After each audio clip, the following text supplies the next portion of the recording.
when everyone's ready. Ready?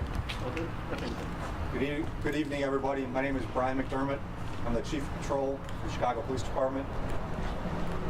At this time, I'd like to offer my sincere condolences to the family of these two precious young girls, one of which who lost her life, the other one who was fighting for her life at this time at Loyola Hospital. To say that I am saddened and outraged would be an understatement.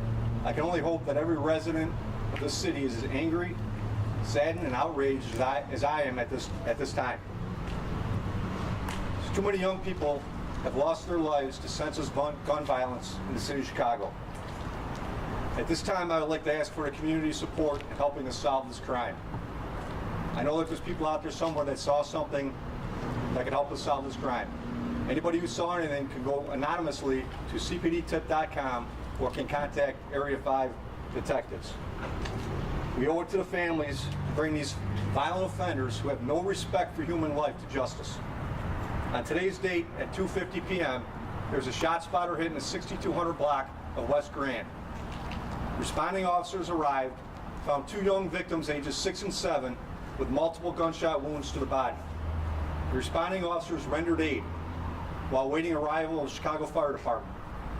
CFD arrived, transported our two victims to Loyola Hospital,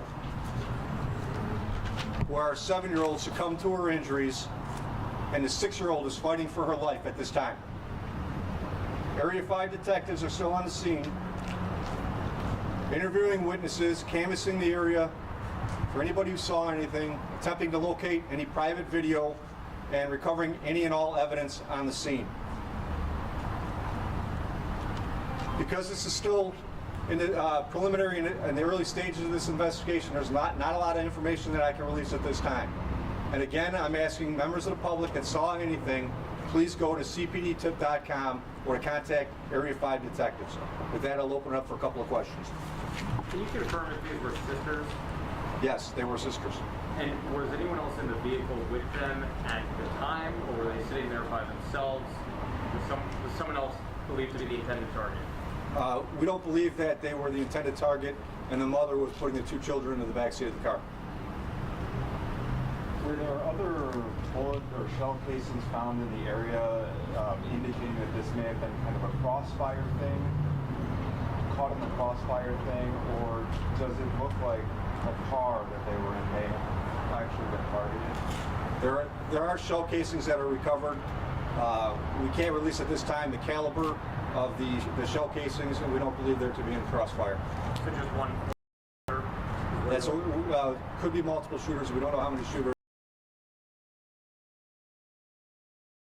Video yet? It looks like there are cameras on some of the homes, at least one of the homes pointing toward the area that police were concentrated on down the block from here. Has anything been reviewed yet showing what unfolded? So like I said, this is still in its preliminary stages. Area 5 detectives are still on the scene. They're still in the process of recovering all video at this time. Is the preliminary right now that this is a drive-by shooting from what you're gathering? No, we don't have that information at this point. We're still trying to determine the offenders were on foot or in a car. Are there any other kids around not shot? I'm not sure how many other people were in the area. Is there any conflict between rival groups or anything in that block or that area? It is a gang conflict area, but like I said, we don't believe that these children or their mother were the intended target. Did the mother say anything about knowing the person who shot at her children? I'm sorry, can you repeat that? Did the mother say anything about knowing the person who was shooting at her children? No.